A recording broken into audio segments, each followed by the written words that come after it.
Hi everyone, my name is James Feeney. Welcome to or back to my channel.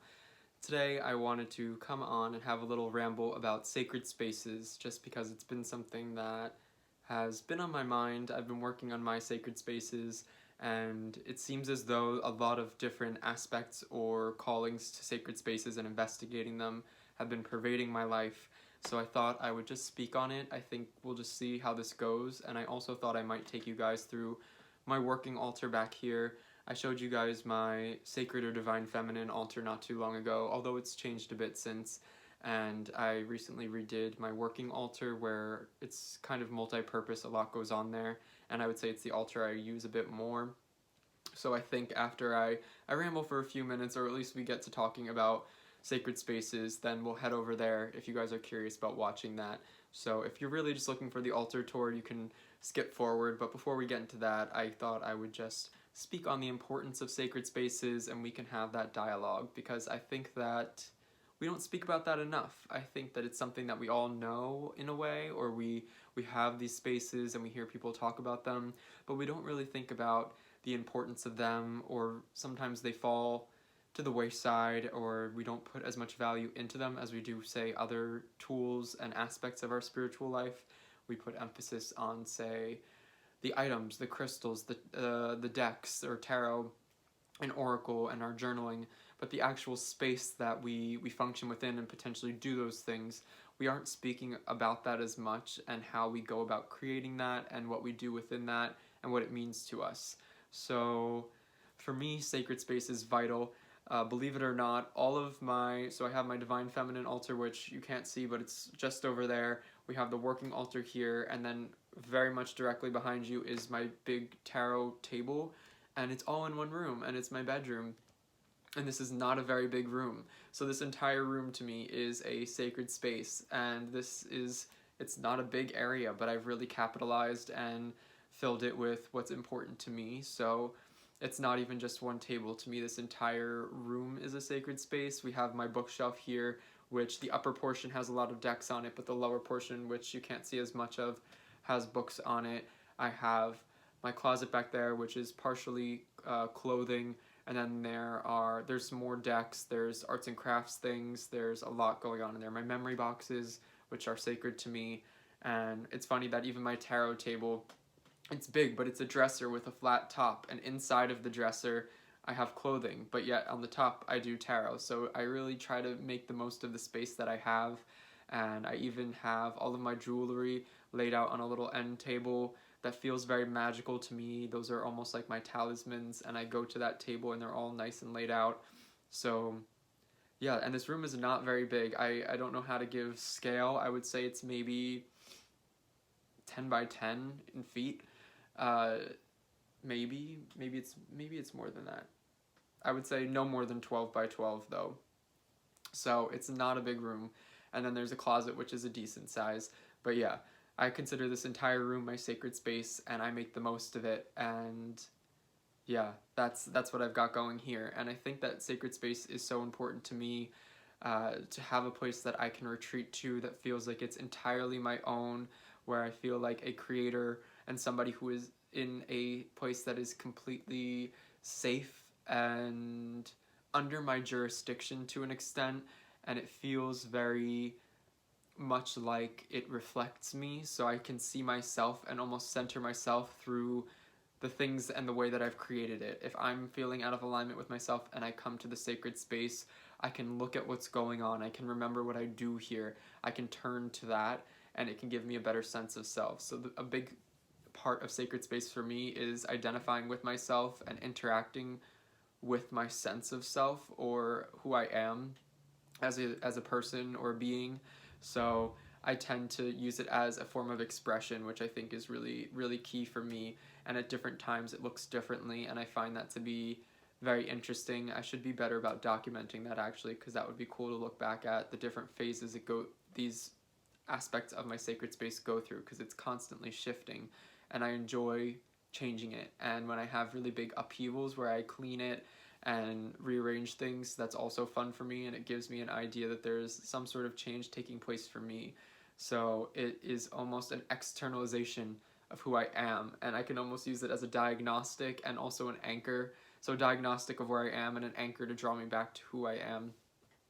It's also an area that I use to say, not come out, but like make the internal external. So yes, it is the externalization, but things within me that I want to manifest, to create. This is where I would go about doing that. So I feel like a creator. I can make something from nothing with these things. I can cast spells and do rituals. I can interact with higher forces. I can go deep within myself. It feels like it's safe. It feels like a playground with all of the tools I could ever need to embark upon things that interest me. So sacred spaces should be safe. I mean, it's going to vary for a person, but I think some general things that we really look for and need to have in sacred spaces is a sense of safety, a sense of self, a sense of creativity and expression, a sense of, in a way, not isolation, but seclusion from the outside world. We want it to feel like it's its own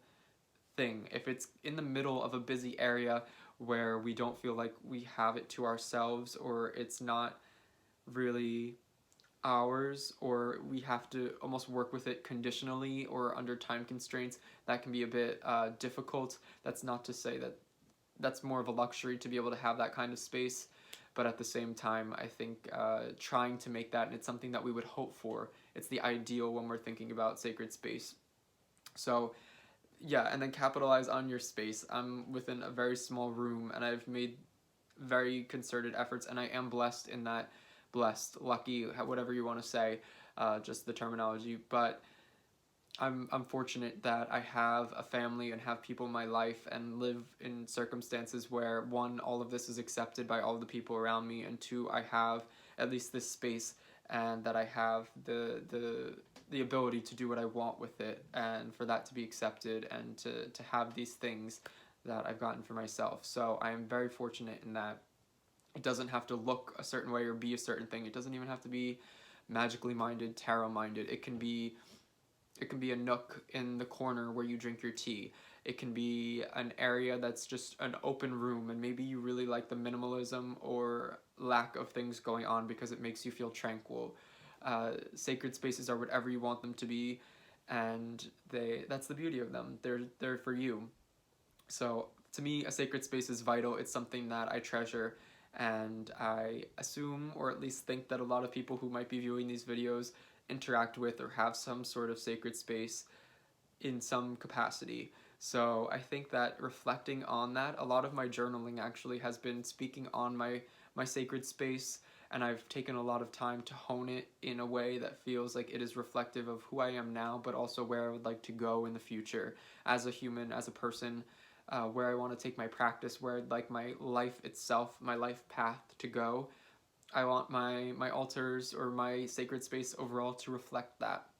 So keeping it clean, making sure that I'm staying on top of it in the same way that I would want to stay on top of my tasks in life. And I feel like when I am cleaning and making sure all of this is in use and looking good and tidy and orderly and reflective of me, that a lot of my life seems to be that way as well. So whether it be getting my ducks in a... Oh, sorry, low battery. That's like a thing for me. But so whether it be actually getting my ducks in a row in the outside sphere, or and it coming back to reflect in terms of my sacred space, or starting with my sacred space, either one, when I'm doing work to balance or further one, tends to permeate the other. So I find that to be very interesting as well. So I've gone on a bit about sacred spaces and potentially talked in circles, and hopefully it means something to you. What I really hope to gain out of this is to start a dialogue, or at least get people thinking about their sacred spaces, what they mean to them, the importance of them. I've been really blessed in being almost invited into or seeing other larger sacred spaces in terms of shops where I read, and them opening a new space. So that's gotten me thinking, because those are almost very large sacred spaces that are communal in nature. So that's something that I hadn't really considered. I'd always thought of sacred spaces as being very solitary and for one individual, but that's a new one for me. So thinking of sacred spaces in that way, whether it be in nature, it doesn't have to be indoors. It can be a place that just feels right.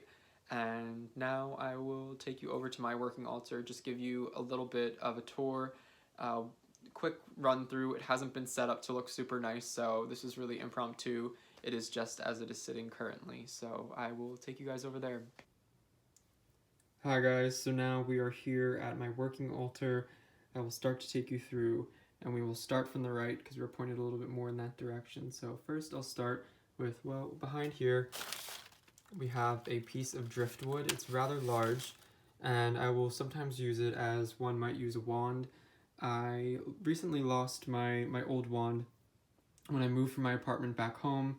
I don't know what happened to it. Some things got lost in a box, but I am setting about getting a new wand. But for now I'm using this very nondescript piece of driftwood. It's on the verge of breaking, which is interesting, but I don't mind, and it's nice to have there.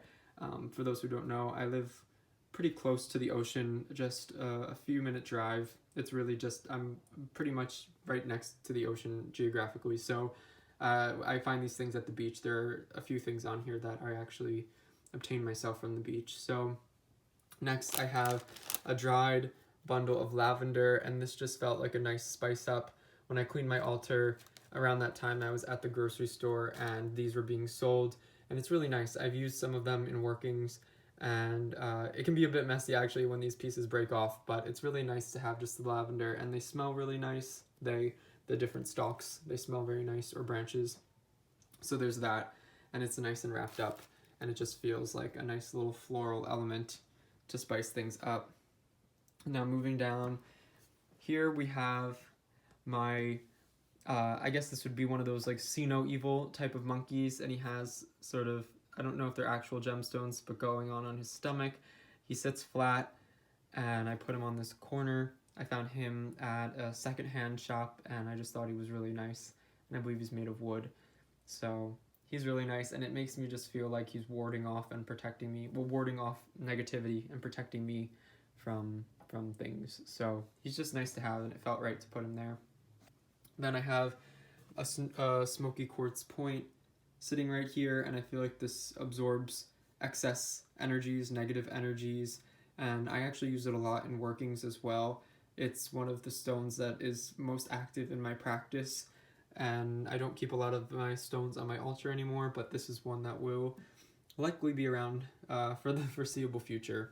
Oh, and we also have this cloth, which I think I just got on Amazon, and it's a pentacle, and it's very generic, and I had another version of it actually at my last place that I lived on this exact table when I was using this as an altar, and I burned it.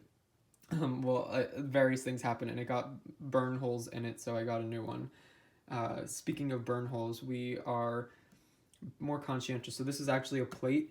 It's wood, but it's almost like coated, and I just kind of found it. It was an extra piece for some furniture item that wasn't used, and it's pretty, it doesn't really catch on fire, so we do things on here that might burn. Not necessarily I'm like putting fire directly on it, but it's good at catching things that might singe a hole in a cloth. But really for fire and things that are smoking, we have the cauldron for that. And then for like sage bundles and things, we have, I forget the name of these shells, but yeah, whatever the name of these shells are, I have that for those kind of things. But this is nice to have as like a working table, and I'll put active things that I'm doing in a given moment, usually right on here. So that's nice. And then we have, this is like an all-purpose sort of holy anointing oil that I made. I mentioned it. It used to be on my Divine Feminine altar, but lately I've been using it in workings, and I like to just add it for some zest to whatever it is that I'm doing. And it smells really nice.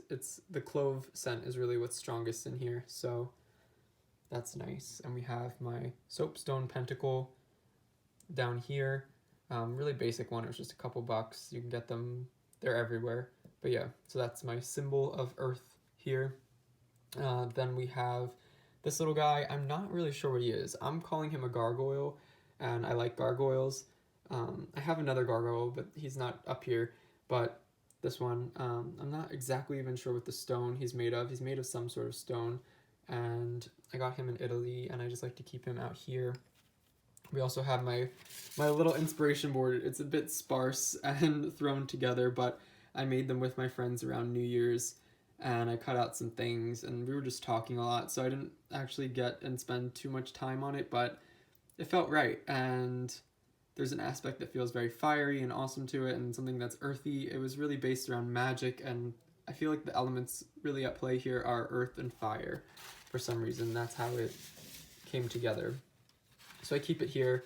There's little bits that just make me feel inspired. So next we have just a chunk of rose quartz. I don't really even remember where I got this, but it's a really light chunk, so it doesn't really even look like rose quartz depending on the lighting, but I keep it around and I use it. It's just, I feel like rose quartz is a very common crystal, and I'm just always using it and holding it, sometimes in meditation, so there's that. This would be a skull. I like to think of this as almost a symbol of mortality, of changing cycles. So he's kind of, I'm trying to think of how I work with that, but it's difficult to explain, but it's more symbolic than anything, and it's made of alabaster, and it's just really nice to have here, but it's more symbolic than anything, if that makes sense. Then we have a little piece of variscite.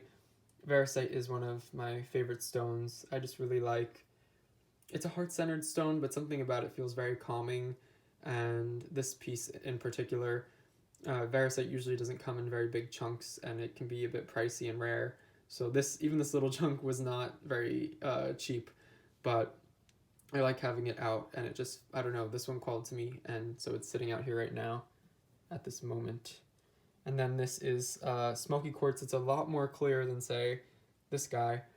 It's clear and it's light, and it's in a heart, and there is a bit of a rainbow at a certain light, and the inclusion is nice, and I like to have it out. It feels more, I like it absorbs certain things. I don't know, I feel like it's almost like taking a weight off of my heart, and I'll sometimes hold it for things like that, more emotional connection to this one and how I would use it. So it's really interesting, and yeah, so I think that's the final. Oh, there's one more crystal, but we'll get to that. I like to work with crystals, if you can't tell, but I haven't overcrowded it this time. It used to be really overcrowded with crystals. Next is just a little wooden bowl.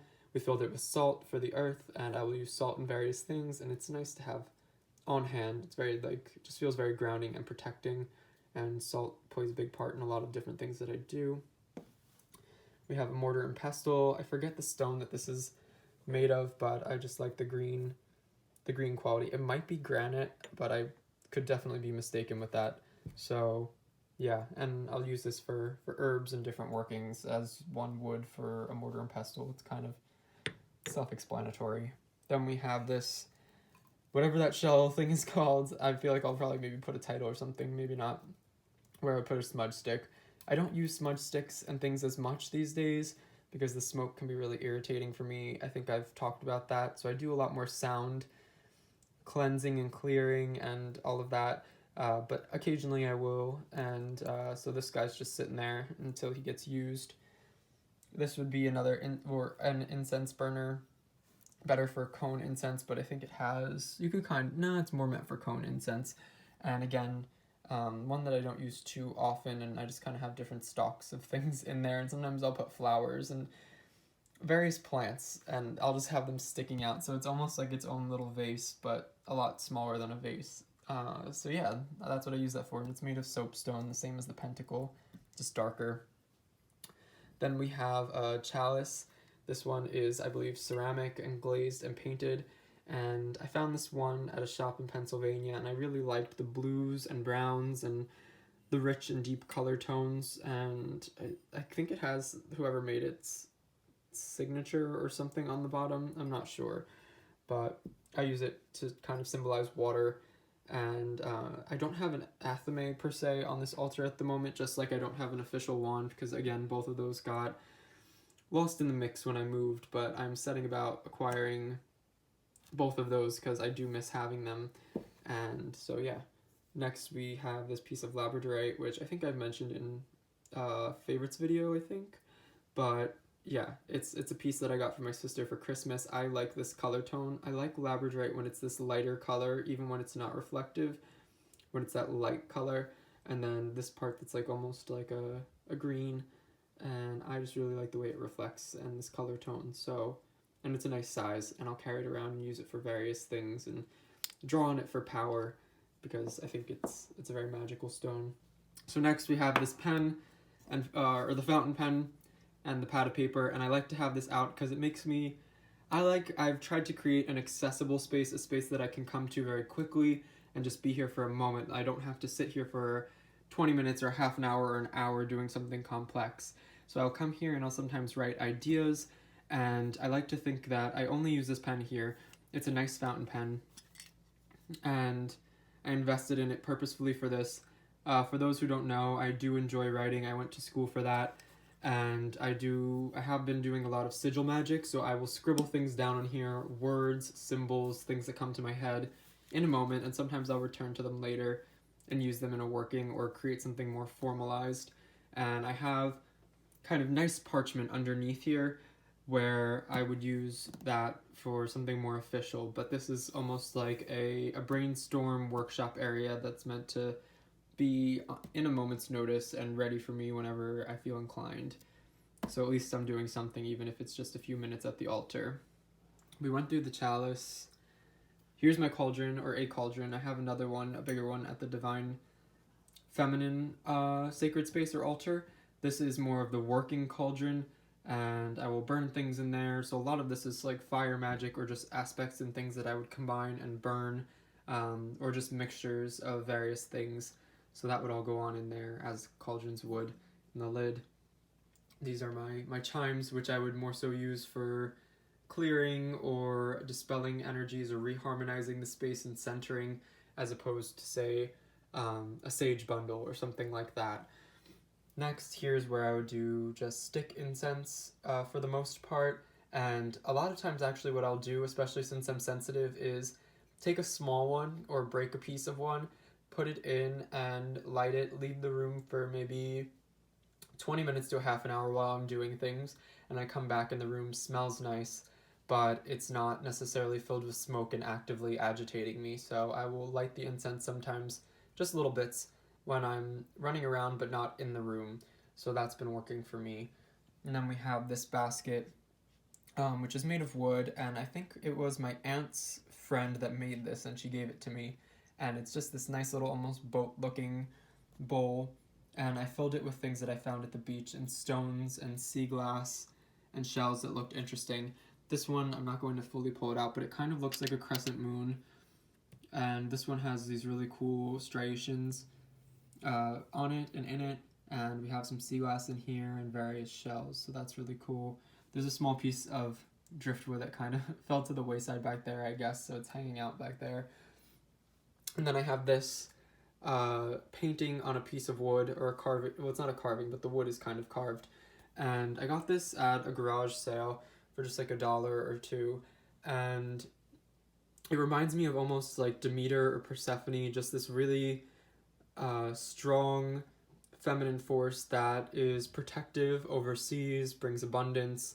She just feels very powerful and beneficent, and I enjoy having her here. The energy I can't quite place, and I don't have a name for it necessarily, but it's nice to have her here, and she feels very positive, and it brings almost this motherly energy, this creation force as well, and it makes me feel like I am protected and safe here, and that I too can create. So it's a reminder of something like that. I would really like to actually have a mirror or something right here. I was thinking potentially a mural or something that I found really moving, but I also think a mirror because mirror magic in a way might be something that appeals to me at this current time. So let me know what you guys think, but I think a mirror up on this wall wouldn't be too bad of an idea. So I might go about getting myself one of those. And so that pretty much encompasses all of the materials on the altar and the cloth. And this is really just it's a cabinet I got on clearance, I think, at a department store when I was moving to my apartment before I moved home. And actually this has like burns on it too from when I would use it, but when I wasn't so good about the cloth. But yeah, and then underneath is where I keep a lot of the supplies. It does have shelves, which is really nice. It is a bit messy under here, and I won't take you through everything, but there's candles and dishes and tea lights, and there's some oils on the bottom, but various things in bags and bottles, and lighters and incense and parchment and spices, and yeah, the oils are in the back, and candle holders, and more. There's some Palo Santo and sage and bottles and things that I use for various what have you, and sand. And then in this box below, which is a box that I got at a flea market, I keep all of my, well, I have some herbs over here, but I keep a lot in small pouches in here. So this is where I would say I have the majority and a greater selection of herbs to work with, and I do like to use them. So yes, that is my altar. I hope you guys enjoyed that. So I'll turn the camera back over to me so that I can bid you all adieu, however you say that, goodbye, so that I can say goodbye. Okay, so I hope you guys enjoyed that. If you did, give it a like and subscribe and all that good jazz, and let me know what you thought. And I'd like to know a bit about your sacred spaces, so if you have altar tours and things and I haven't seen them, maybe link me or let me know about some, because I'm always curious. For those who feel like willing to share, or if you already have one up, I know that that's not for everybody, and sharing is it's a very personal thing, so to share it is not for everybody, and it's a preference. But yeah, thank you all for watching. Until next time, bye guys.